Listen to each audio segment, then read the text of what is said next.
Financial leverage simply means the presence of debt in the capital structure of a firm. In other words, we can also call it existence of fixed charge bearing capital, which may include preference share capital along with debentures, term loans, etc. The objective of introducing leverage to the capital is to achieve maximization of wealth of the shareholders. Financial leverage deals with the profit magnification in general. It is also well known as gearing or trading on equity. The concept of financial leverage is not just relevant to business, but it is equally true for individuals as well. Debt is an integral part of financial planning of anybody, whether it is an individual, firm, or a company. We will try to understand it from the business point of view. In a business, a debt is acquired not only on the grounds of need for capital, but it is also taken to enlarge the profits accruing to the shareholders. Introduction of debt in the capital structure will not have an impact on the sales, operating profits, etc., but it will increase the share of the equity shareholders, the ROE, which is return on equity percentage also. Financial leverage indicates the reliability of a business on its debts in order to operate. Knowing about the method and technique of calculating financial leverage, it can help you determine a business's financial solvency and its dependency upon its borrowings. The key steps involved in calculations of financial leverage are: number 1, compute the total debt owed by the company. This counts both short-term as well as long-term debt, also including commodities like mortgages and money due for services provided. Estimate the total equity held by shareholders in the company. This requires multiplying the number of outstanding shares by the stock price. The total amount thus obtained represents the shareholder equity. Number 2, now divide the total debt by total equity. The quotient thus obtained represents the financial leverage ratio. If financial leverage ratio of a company is higher than 2:1, it indicates financial weakness. If the company is leveraged highly, it is considered to be near bankruptcy.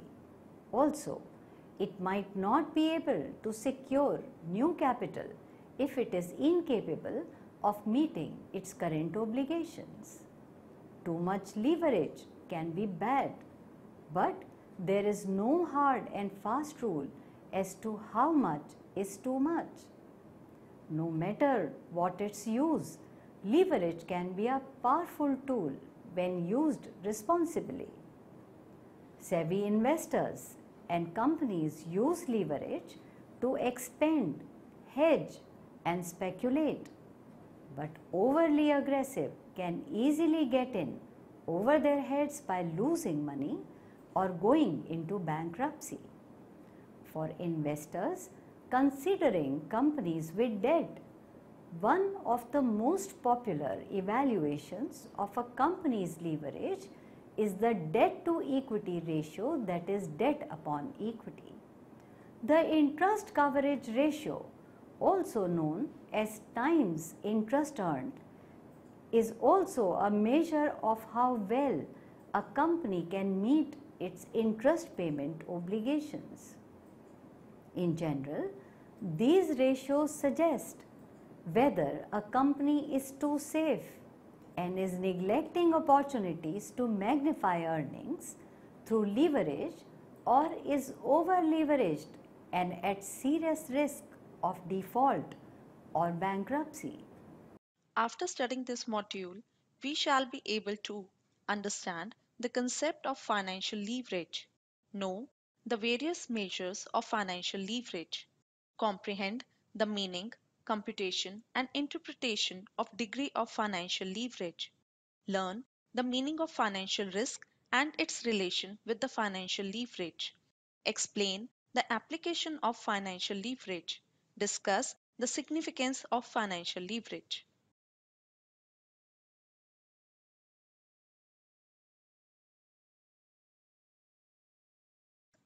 We start this module with the meaning of financial leverage.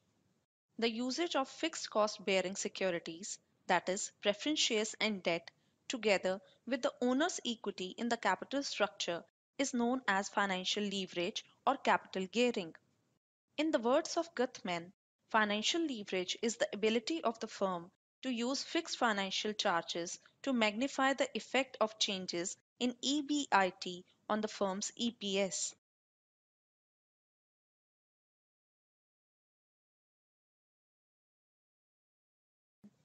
Various measures of the financial leverage are debt ratio, debt equity ratio, interest coverage ratio, ICR.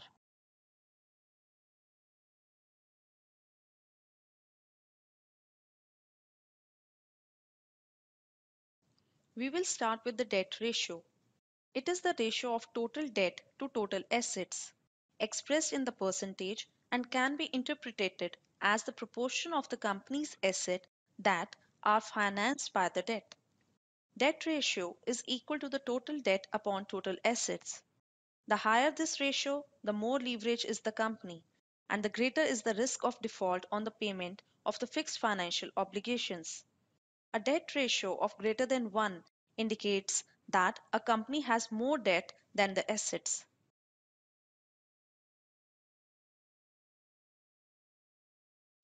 Debt equity ratio. It is a financial ratio indicating the relative proportion of the shareholders' equity and debt used to finance the firm's assets. Debt to equity ratio is equal to debt upon shareholder or owner's equity. It can also be measured in terms of book values or market values. A high debt equity ratio generally means that a company has been aggressive in financing its growth with debt, or the firm has high financial leverage, or it is highly geared. A debt equity ratio of more than 1 indicates that the company has more debt than the equity. A debt equity ratio of less than 1 indicates that a company has more equity than the debt.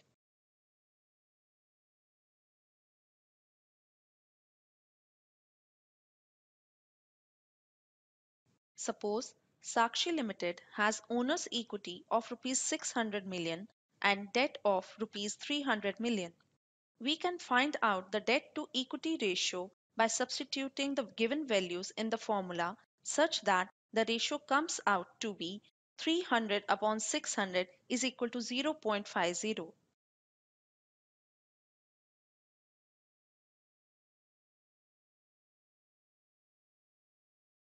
Interest coverage ratio ICR. ICR is equal to EBIT upon interest expense.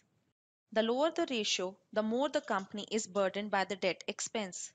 When a company's interest coverage ratio is 1.5 or lower, its ability to meet interest expenses may be questionable. An ICR below 1 indicates the company is not generating sufficient revenues to satisfy interest expenses, as EBIT will be less than interest expense. For all values of ICR more than 1, EBIT will be greater than interest expense.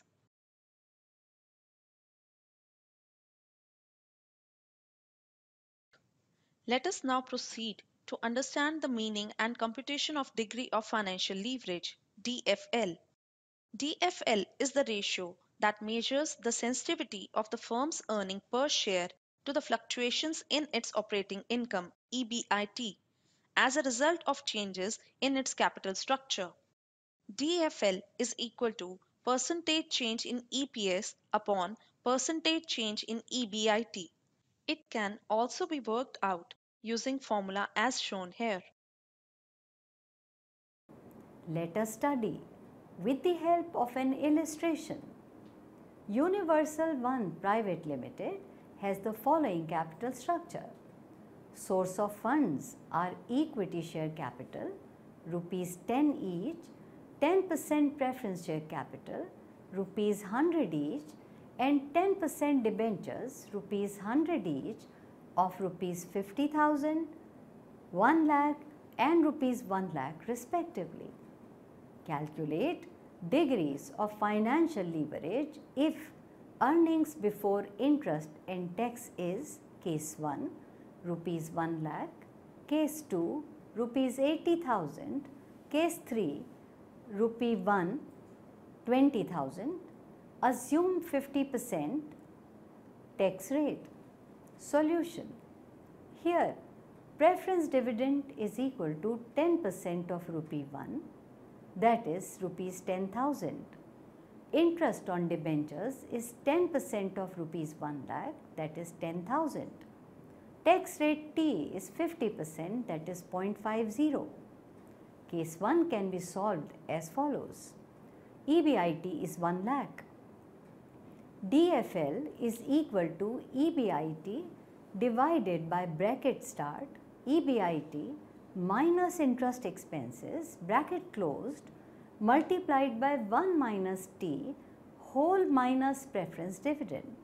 Therefore, by substituting the values or figures given above in the illustration, we will get DFL equal to 2.86. Hence, degree of financial leverage DFL is 2.86 when EBIT is 1 lakh. Case 2, when EBIT is rupees 80,000.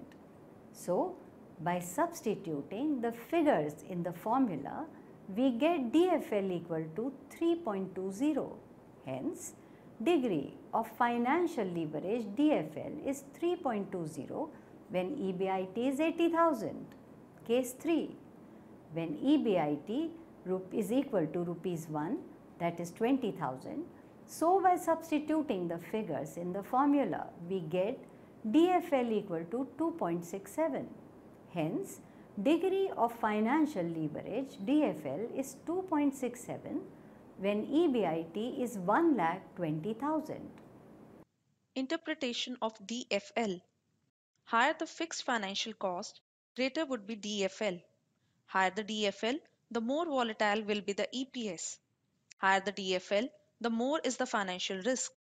Also, if DFL is equal to K, an X% increase or decrease in EBIT will produce a K times X percentage increase or decrease in EPS.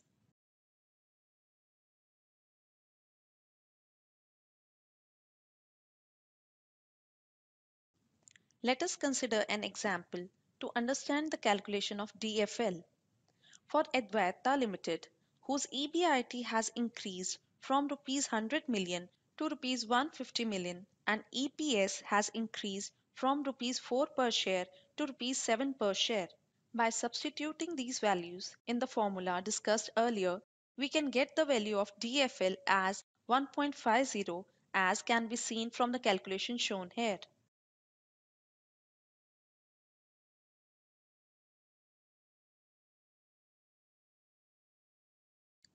Let us now discuss the meaning of financial risk and its relation with the financial leverage. Financial risk is the possibility that a firm will be unable to meet its financial obligation like payment of interest on debt. High degree of financial leverage increases financial risk. This is because with more use of debt, interest payments increase. As a result, earnings available to the equity shareholders decrease. Therefore, EPS is negatively affected by interest payments. Since Fixed financial obligations in the form of interest payments is high. The chance of default in making these payment increases in case the firm's EBIT falls.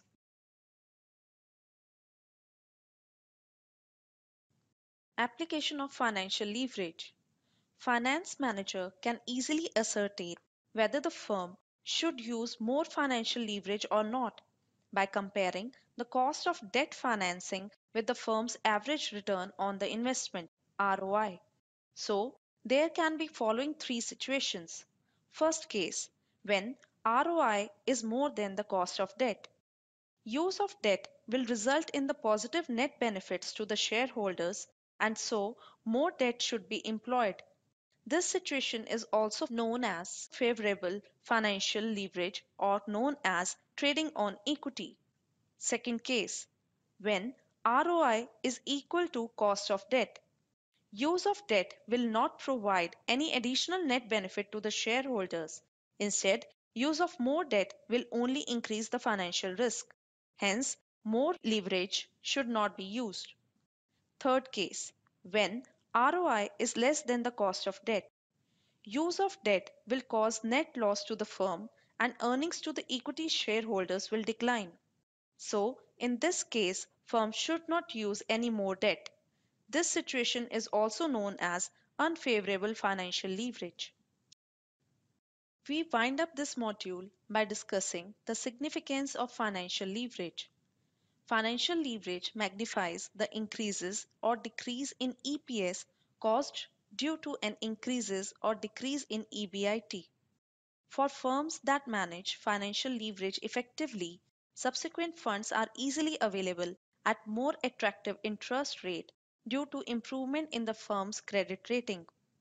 Use of more debt reduces the overall or weighted average cost of capital of the firm, WACC. A reduction in WACC means that more projects will be profitable and can be selected.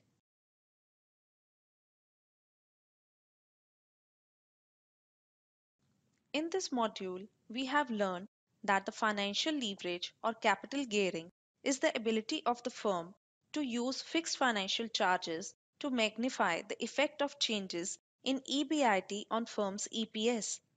Various measures of the financial leverage are debt ratio, debt equity ratio, and interest coverage ratio. Then, we have discussed the degree of financial leverage, its computation and interpretation, financial risk, its significance, and its application on financial leverage. Let us now recapitulate what we have learned or studied so far. Financial leverage is the degree to which a company uses fixed income securities such as debt and preferred equity. The more debt financing a company uses, the higher its financial leverage is. A high degree of financial leverage means high interest payments which negatively affect the company's bottom line earnings per share. Financial risk is the risk to the stockholders that is caused by an increase in debt and preferred equities in a company's capital structure. As a company increases debt and preferred equities, interest payment increases, reducing earnings per share. As a result, risk to stockholders' return is increased. A company should keep its optimal capital structure in mind when making financing decisions to ensure any increase in debt and preferred equity increase the value of company. Financial leverage or company gearing is the ability of the firm to use fixed financial charges to magnify the effect of changes in EBIT on firm's earnings per share. The key steps involved in calculation of financial leverage are: compute the total debt owed by a company. This counts both short-term as well as long-term debt, also including commodities like mortgages and money due for services provided. Estimate the total equity held by shareholders in the company. This requires multiplying the number of outstanding shares by the stock price. The total amount thus obtained represents the shareholder equity. Divide the total debt by total equity. The quotient thus obtained represents the financial leverage ratio. Financial leverage simply means the presence of debt in the capital structure of a firm. The objective of introducing leverage to the capital is to achieve maximization of wealth of the shareholders.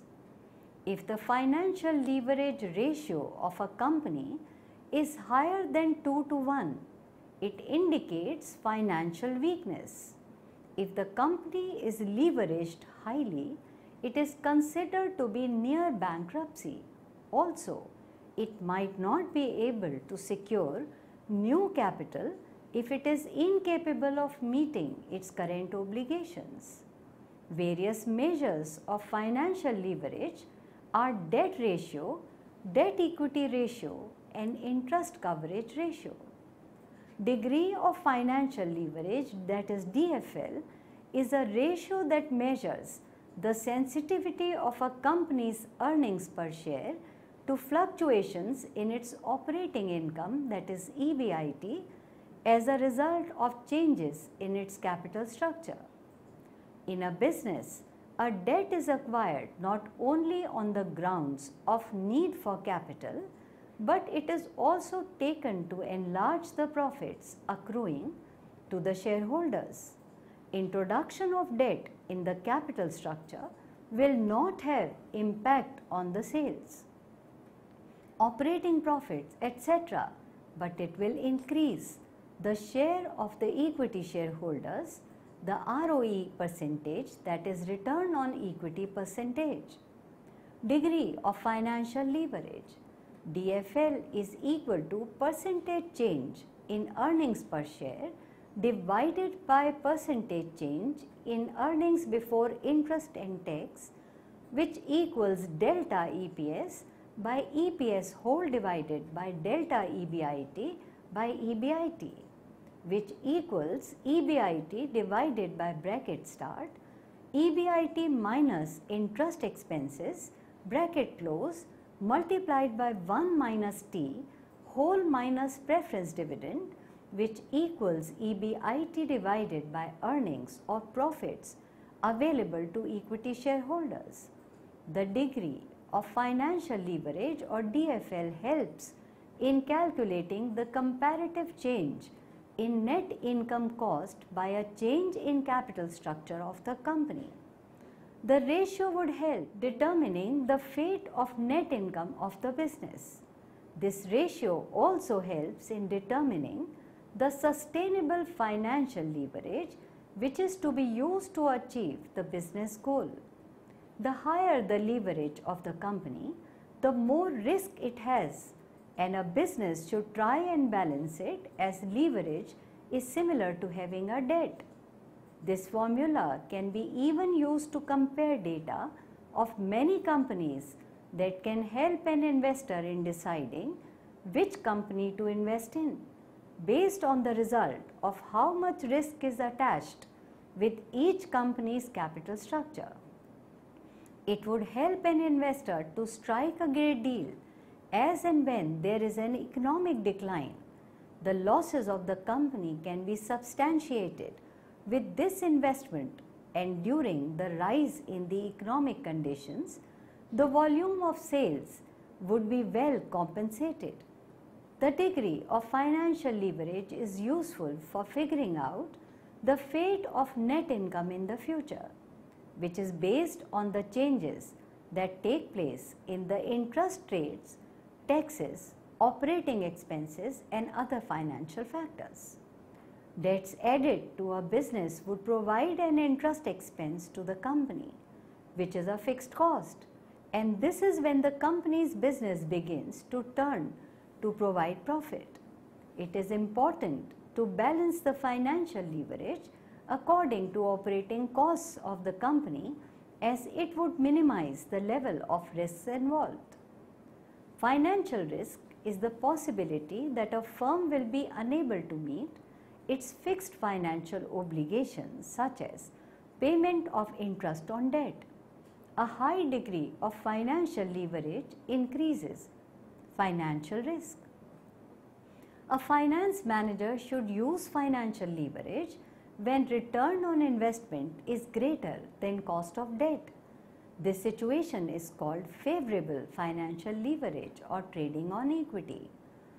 Financial leverage magnifies changes in earnings per share due to change in earnings before interest and tax.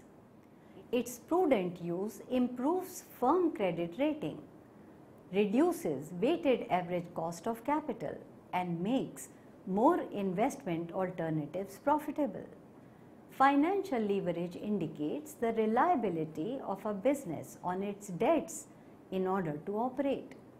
Knowing about the method and technique of calculating financial leverage can help you determine a business's financial solvency and its dependency upon its borrowings. Too much leverage can be bad, but there is no hard and fast rule as to how much is too much. No matter what its use, leverage can be a powerful tool when used responsibly. For investors considering companies with debt, one of the most popular evaluations of a company's leverage is debt to equity ratio.